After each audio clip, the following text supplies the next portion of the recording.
하나님의 말씀 보시겠습니다.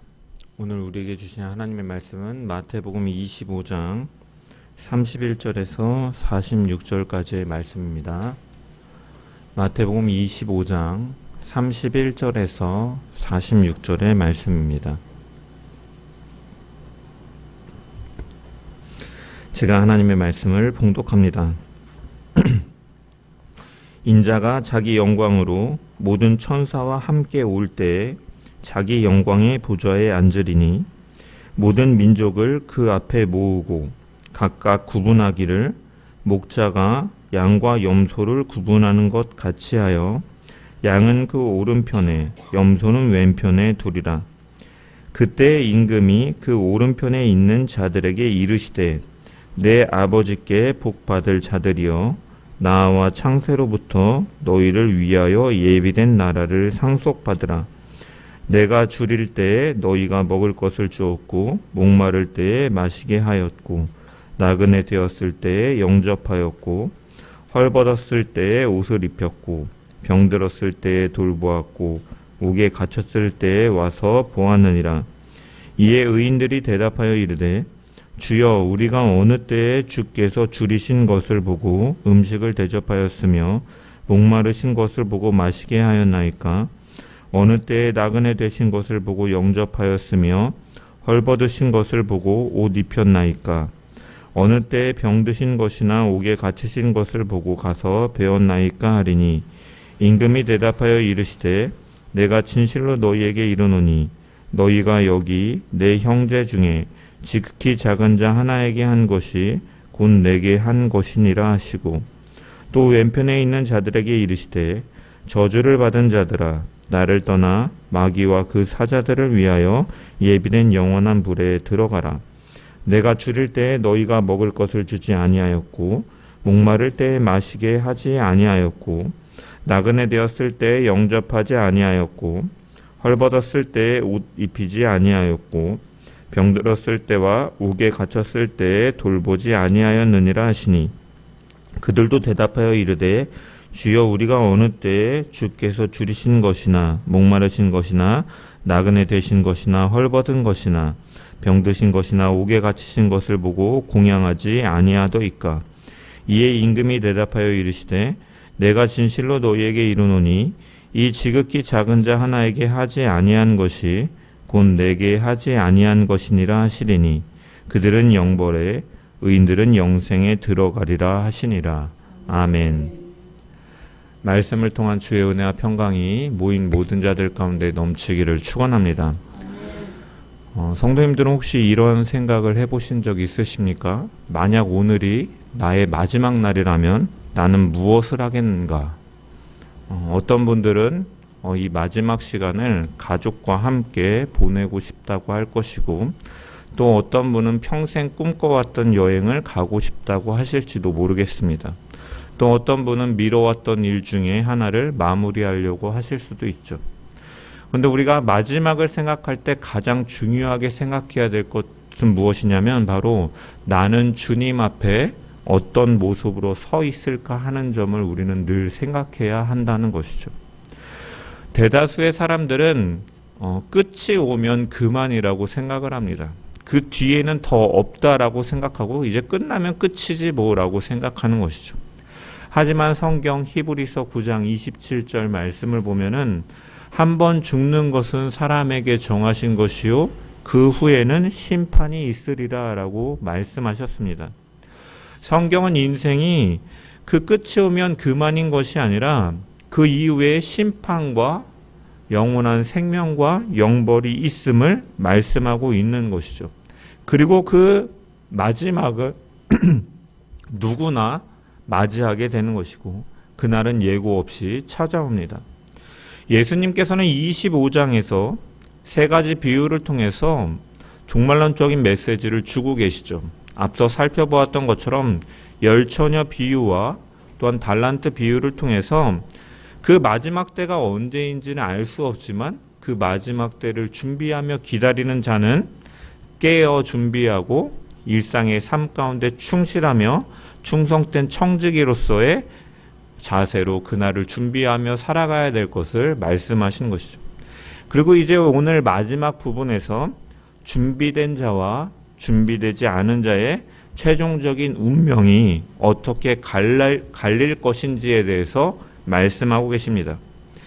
예수님은 우리에게 언제 올지 모르니 준비하라고만 말씀하시는 것이 아니라 그날에 어떠한 기준으로 구분이 되고 또한 어떤 자가 복을 받고 어떤 자가 화를 입는지에 대해서 구체적으로 가르쳐주고 계시는 것이죠.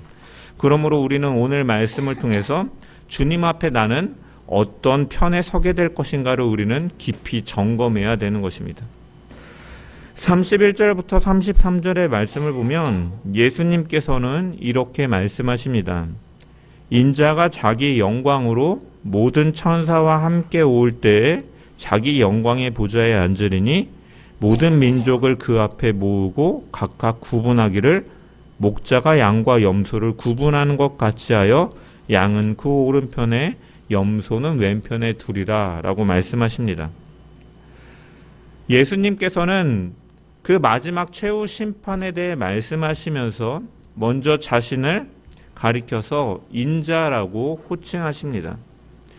예수님께서 자신을 지칭하신 표현인 이 인자라는 표현을 잘 이해하기 위해서는 우리가 구약 성경이 백그라운드가 있어야 되는데 예수님께서는 이 다니엘서 7장에 인자라는 이 개념을 가지고 자신을 지칭하는 것을 즐겨 하셨습니다. 다니엘서 7장 9절에서 10절의 말씀을 보면 이 세상 끝에 하나님께서 이 심판의 보좌에서 세상을 심판하실 것이다 라고 예언하는 말씀이 나옵니다.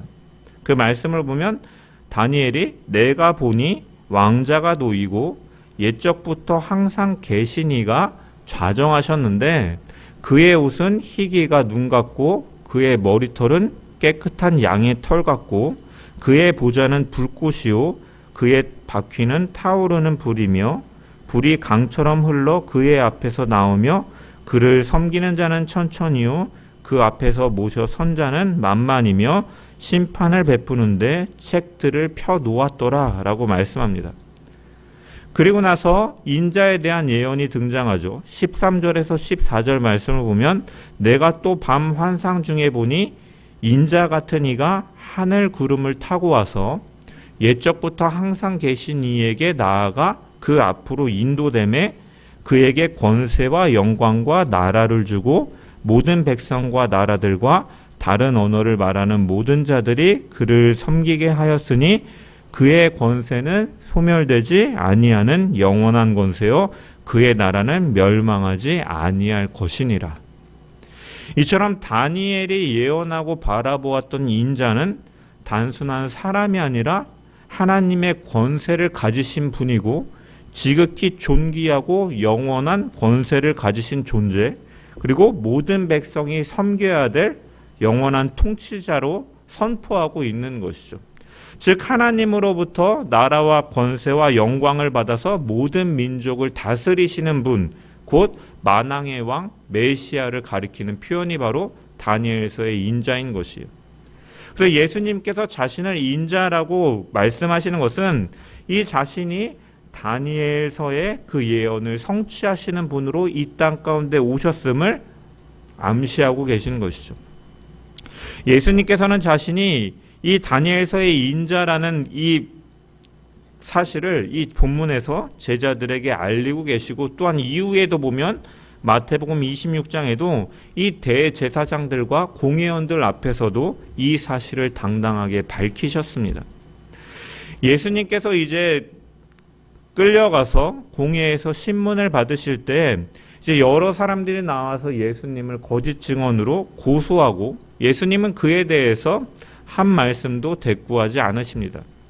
이에 대제사장이 답답해하다가 마지막에 묻기를 내가 너로 살아계신 하나님께 맹세하게 하노니 내가 하나님의 아들 그리스도인지 우리에게 말하라 라고 물어보죠. 이에 예수님께서 이르시되 너가 말하였느니라. 그러나 내가 너희에게 이르노니 이후에 인자가 권능의 우편에 앉아있는 것과 하늘 구름을 타고 오는 것을 너희가 보리라 라고 말씀하십니다. 이에 대제사장이 예수님의 말씀을 듣고 자기 옷을 찢으며 말하기를 우리가 어찌 더 증인을 요구하겠느냐? 그가 신성모독하는 말을 너희가 다 들었다. 너희가 이 일을 어떻게 생각하느냐라고 하고 공의원들 모두가 다 그는 사형에 해당한다라고 이제 선고하는 것이죠. 그래서 예수님께서는 그 예수님 자신을 인정하지 않는 이 대제사장의 입술을 통해서 자신이 다니엘서의 그 인자이심을 드러내셨고 내가 그라라고 말씀하신 것이죠. 이처럼 예수님께서는 심판주의 권세를 지니신 분이요 또한 지극히 높으시고 영광을 받으실 분이시다라는 것이죠. 그분은 인류의 죄를 대신하여 십자가의 고난을 당하시고 죽으시지만 그 영광은 결코 사라진 것이 아니요 부활하셔서 하나님 보좌 우편에 앉으시고 통치하시는 만유의 주 되시는 분이시다라는 것이죠. 그런 분께서 인자로 우리 가운데 오신 것입니다. 이 인자는 사람의 아들 우리와 같은 모습으로 오셨음을 또한 포함하고 있는 거죠. 요한복음 1장 14절의 말씀을 보면 말씀이 육신이 되어 우리 가운데 거하심에 우리가 그의 영광을 보니 아버지의 독생자의 영광이요 은혜와 진리가 충만하더라. 이처럼 예수님께서는 하나님의 독생자이시고 그분과 동등한 본체를 가지신 권세를 가지신 분이시지만 이 땅에 우리와 같은 몸을 입으시고 이 땅에 오신 것이죠. 그리고 그분의 오신 목적은 무엇입니까? 요한복음 3장 16절의 말씀 하나님이 세상을 이처럼 사랑하사 독생자를 주셨으니 이는 그를 믿는 자마다 멸망치 않고 영생을 얻게 하려 하심이라. 죄인들을 구원하시기 위해서 육신을 취하시고 이 땅에 낮은 모습으로 오신 것이죠. 예수님께서는 이 땅에서 공생의 사역을 하시는 동안 종의 형체를 입으시고 십자가에서 온갖 수치와 모욕과 고통을 당하셨습니다. 그것은 바로 우리의 죄를 담당하시기 위함이었고 그리고 마지막 날에는 그 모습이 완전하게 바뀌게 되는 것이죠. 온 천군 천사가 호위하는 가운데 영광의 보좌에 앉으시고 심판주로서 다시 오시는 것이죠. 세상 사람들은 무시하고 조롱했던 그 예수님이 마지막 날에는 모든 인류의 영원한 인생을 판별하는 심판주로 오시는 것입니다. 예수님께서는 계속해서 말씀하시죠. 32절의 말씀을 보면은 모든 민족을 그 앞에 모으고라고 말씀하십니다. 여기서 모든 민족이라는 것은 단순히 이스라엘 백성들, 유대인들만을 가리키는 표현이 아닙니다. 모든 민족이라고 여기 번역되어 있는 헬라어 판타타에드네라는 말은 이 예수님께서 마태복음 마지막에 지상 대명령을 하실 때도 사용되어지는 말씀이죠. 그러므로 너희는 가서 모든 민족을 제자로 삼아 아버지와 아들과 성령의 이름으로 세례를 베풀고라고 할 때 모든 민족을 제자로 삼아라고 하는 이 대상이 바로 여기 나오는 이 모든 민족과 동일한 말씀이죠. 그래서 여기에 모든 민족은 제자들에게 전도 대상으로 선포하시는 이 모든 인류를 가리키는 표현인 것이죠. 즉 저와 여러분을 포함한 이 지구상의 모든 사람은 예외 없이 그 심판대 앞에 서게 될 것이다 라는 말씀인 것이죠. 성경은 단 한 사람도 주님의 심판대 앞을 피할 수 없다라고 분명히 말씀하고 있죠. 그래서 고린도 후서 5장 10절에도 이렇게 증언하는 것이죠. 이는 우리가 다 반드시 그리스도의 심판대 앞에 나타나게 되어 각각 선악간에 그 몸으로 행한 것을 따라 받으려 함이라 라고 말씀합니다. 즉 그날에는 대통령이든 평범한 시민이든 남자이든 여자이든 청년이든 노인이든 차별 없이 다 주님의 심판대 앞에 서게 된다라는 것이죠. 사람의 지위나 재산이나 학벌이나 외모, 심지어 교회의 직분도 우리의 구원의 여부를 결정하는 것이 아니다라는 거예요. 그날에는 오직 주님께서 정하신 기준에 따라 나눠지게 되는 것이죠. 그렇다면 예수님께서 정하신 기준은 무엇인가? 예수님께서는 그 심판에 대해서 비유로 말씀하시는데 오늘 본문에서 목자가 양과 염소를 구분하는 것으로 비유하고 계신 것이죠. 당시 팔레스타인의 목자들은 낮에는 양과 염소를 함께 풀어놓고 기르다가 밤이 되면 반드시 구분해서 따로 두었습니다. 왜냐? 양은 밤의 추위를 견딜 수가 있는 동물이었지만 염소는 추위를 못 이기기 때문에 따로 이제 모아두어서 이제 보온에 신경 써야 됐던 것이죠. 그래서 겉보기에는 함께 다니고 비슷해 보였지만 본질이 달랐기 때문에 구별했던 거죠. 그래서 이러한 그 배경을 가지고 예수님께서는 이 장면을 통해서 마지막 날에 일어날 결정적인 분리를 말씀하고 계신 것이죠. 혹자는 이 비유를 가지고 양은 뭐 착하고 온순하다, 염소는 고집세고 완고하다라는 식으로 해석해서 그 성격적 차이를 가지고 그 심판의 기준으로 설명하려고 하지만 사실 예수님의 말씀의 초점은 그 동물적인 기질에 있는 것이 아니죠. 예수님은 그것에 대해 말씀하시는 것이 아니라 목자가 이제 구별하여 나누신다라는 행위 자체에 초점을 두고 최후 심판에 대해서 말씀하고 계시는 것이에요. 그래서 주님께서 다시 오실 때 우리가 앞서서 예수님께서 말씀하신 것처럼 그날에는 두 사람이 밭에 같이 있었지만 한 사람은 데려감을 당하고 한 사람은 버려둠을 당할 것이고 두 여인이 같이 맷돌을 갈고 있었지만 하나는 데려감을 당하고 하나는 버려둠을 당할 것이다 라고 말씀하시는 것이에요. 농부가 곡식 가운데 알곡과 가라지를 구분하는 것처럼 어부가 그물 속에서 좋은 고기와 나쁜 고기를 골라내는 것처럼 분리가 있을 것이다라는 것이죠. 열처녀 비유에서 슬기로운 5처녀와 미련한 5처녀가 분리되어지고 달란트 비유에서 충성된 종과 악하고 게으른 종이 분리되어지는 것도 같은 맥락인 것이죠. 그래서 이 비유의 핵심은 주님께서 오셔서 심판주로서 심판하실 것이고 철저하고 공의로운 속에서 그것이 진행되는 것을 말씀하여 주고 계신 거죠. 그리고 그 분리는 양과 염소가 함께 있었던 것처럼 함께 다니고 있고 함께 먹었던 것처럼 뭐 겉모습이라든지 외적인 조건으로 이루어지지 않음을 우리는 깨달을 수가 있는 것이죠. 주님은 단순히 외적인 모습으로 그가 교회를 다니는 신도였는가, 어떤 직분을 맡았는가, 사람들이 그를 신앙인으로 보았는가를 기준으로 삼는 것이 아니다라는 거예요. 보여지는 것이 아니라 진짜 기준은, 주님께서 심판하시는 기준은 참된 믿음이다라는 거예요. 그리고 그 믿음을 가지고 열매를 맺는 삶이었는가를 보시는 분이신 것이죠. 그 믿음이 진짜라면 예수님께서 오늘 본문에 말씀하시는 것처럼 그 믿음은, 참된 믿음은 열매를 맺을 수밖에 없고 그 믿음은 반드시 사랑의 열매로 맺어져 가며 그것은 주님 앞에 숨길 수 없다라는 것을 말씀하고 계신 것입니다. 그래서 예수님은 그 믿음의 열매가 구체적으로 무엇인지를 말씀하셨죠. 35절과 36절의 말씀을 보면 예수님께서는 오른편에 선 자들에게 내가 줄일 때에 너희가 먹을 것을 주었고 목마를 때에 마시게 하였고 나그네 되었을 때에 영접하였고 벌받았을 때에 옷을 입혔고 병들었을 때에 돌보았고 옥에 갇혔을 때에 와서 보았다라고 말씀하십니다. 이 말씀의 이 구절만 보면은 우리의 구원이 어떠한 선행을 행하였는가 그것으로 결정되는 것으로 오해할 수가 있지만, 하지만 예수님께서 여기에서 하시는 말씀은 구원의 원인으로 말씀하시는 것이 아니라 구원의 열매로 말씀하시는 것이죠. 구원은 오직 은혜로 믿음으로 받는 것이에요. 그래서 34절에 보면 예수님께서는 그 앞에 내 아버지께 복 받을 자들이여 나와 창세로부터 너희를 위하여 예비된 나라를 상속받으라라고 말씀하시죠.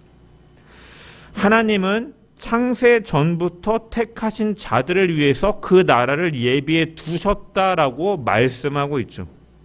그래서 이 사실에 대해서 에베소서 1장 4절은 이렇게 표현하죠. 곧 창세 전에 그리스도 안에서 우리를 택하사 우리로 사랑 안에서 그 앞에 거룩하고 흠이 없게 하시려고 하셨다라는 거예요. 우리가 구원을 얻은 것은 이렇게 예수님이 그 후에 말씀하시는 이러한 선행을 행하여서가 아니다라는 것이에요.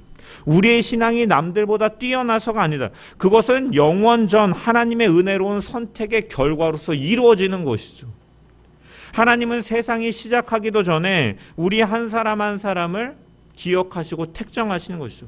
아직 우리가 죄 가운데 태어나기도 전에, 아직 우리가 믿음을 고백하기 전에 하나님께서는 이미 우리를 품으시고 너는 내 것이라 말씀하시는 은혜로 부르신 하나님이신 거죠.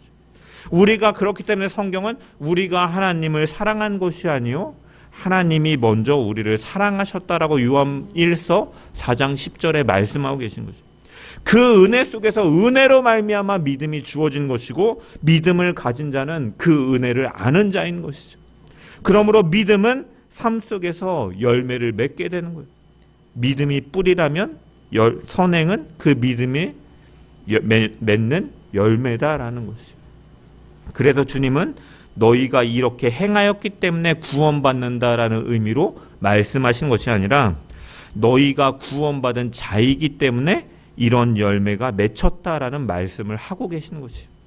즉 행위가 구원의 근거가 아니라 믿음이 진짜였음을 드러내는 증거다라는 것이죠. 그래서 예수님의 말씀에 오른편에 있던 자들이 놀라면서 묻는 것이죠. 주님, 우리가 어느 때에 주께서 줄이신 것을 보고 음식을 대접하였나이까? 목마르신 것을 보고 마시게 하였나이까? 어느 때에 나그네 된 것을 되었던 때에 영접하였으며 헐벗으신 것을 보고 옷 입혔나이까? 그들은 자신이 한 일을 기억하지도 자랑하지도 않고 있는 것이죠. 주님, 제가 그렇게 했습니다라고 인정하는 것이 아니라 언제 제가 그렇게 했습니까라고 되묻고 있는 것이죠. 기억하지 않고 자랑하고 있지 않은 거예요. 왜?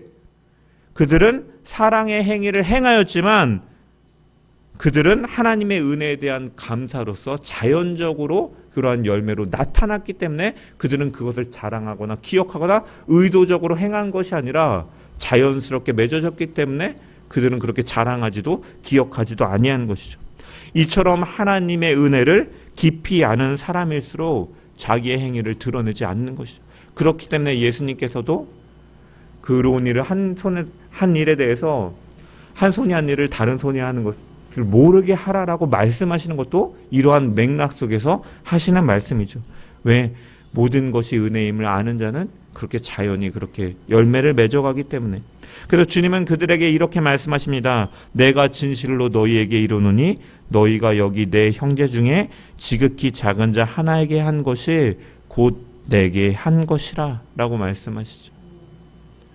여기서 내 형제는 단순히 불쌍한 사람이나 가난한 사람만을 뜻하는 것이 아닙니다.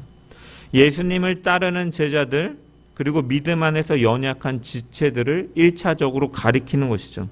더 넓은 의미로 확장시키면 고아와 과부, 병든 자와 가난한 자, 이주민과 같은 사회적 약자들을 포함한다라고 또한 해석하기도 하지만 우선적으로 1차적으로 예수님께서는 내 형제라고 말씀하심을 통해서 그리스도의 몸된 교회의 지체들을 가리키면서 말씀하고 계신 것이죠.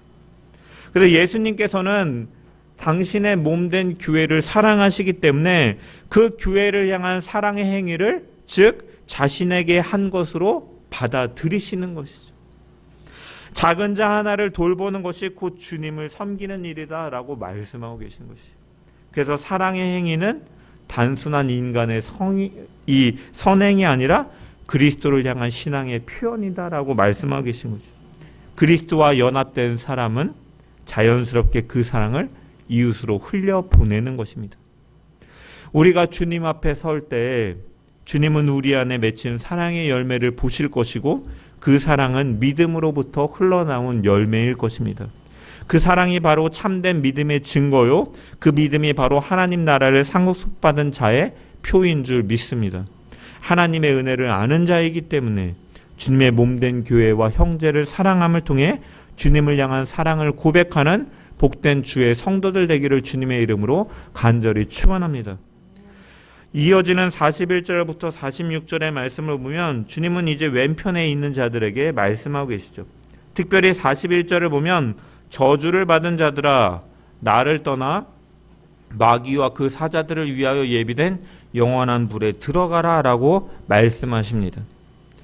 앞에서 오른편의 사람들에게 창세로부터 예비된 나라를 상속받았다라고 말씀하시죠. 그 나라는 하나님의 백성을 위해 처음부터 준비된 나라였음을 말씀하시는 것이죠.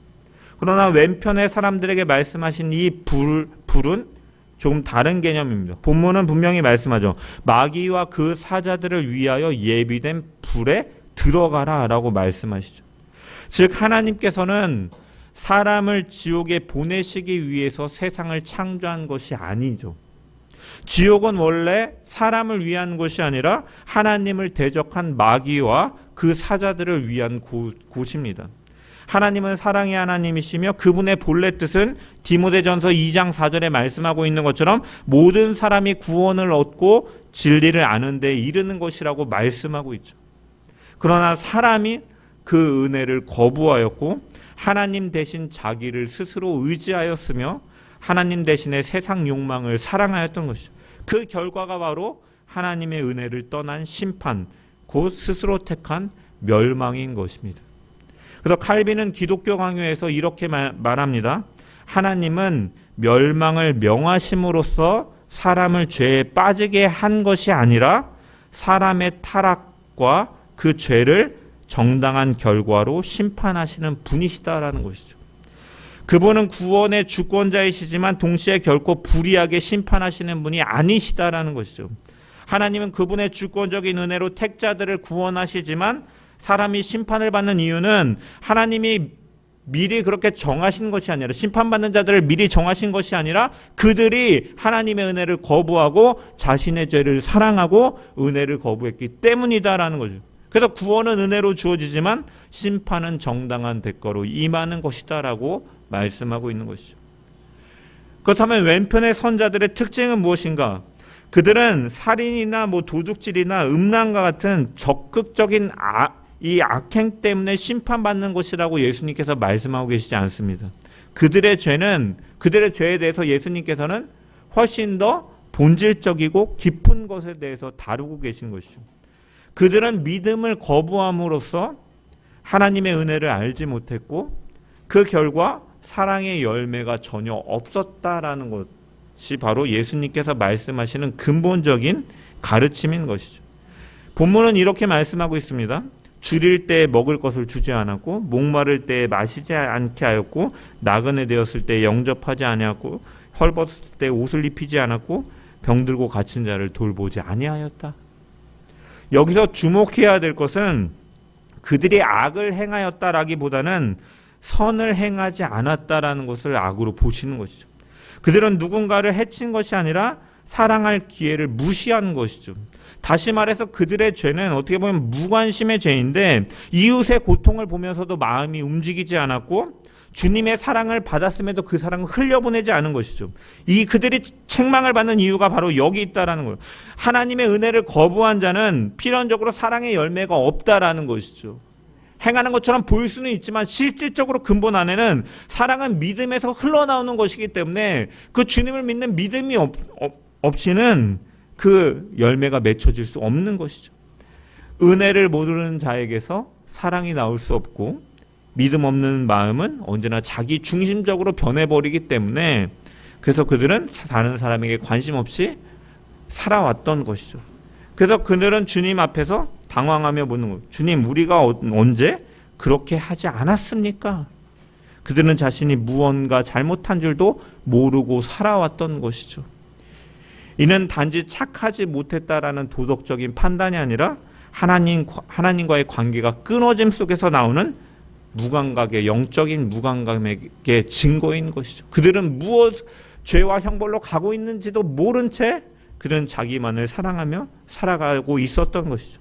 이에 주님께서는 단호하게 말씀하십니다. 이 지극히 작은 자 하나에게 하지 아니한 것이 곧 내게 하지 아니한 것이라. 이 주님의 말씀은 단지 이웃사랑을 더하라라는 측면에서 말씀하시는 것이 아니라 참된 믿음의 실체가 무엇인지를 드러내는 말씀입니다. 진짜 믿음은 하나님을 사랑함으로써 반드시 사람을 사랑하게 됨을 말씀하고 계신 것이죠. 하나님을 사랑한다고 하면서 형제를 미워하는 것은 거짓말하는 자다라고 그래서 요한 사도는 이 요한일서 4장 20절에 말씀하고 있는 거.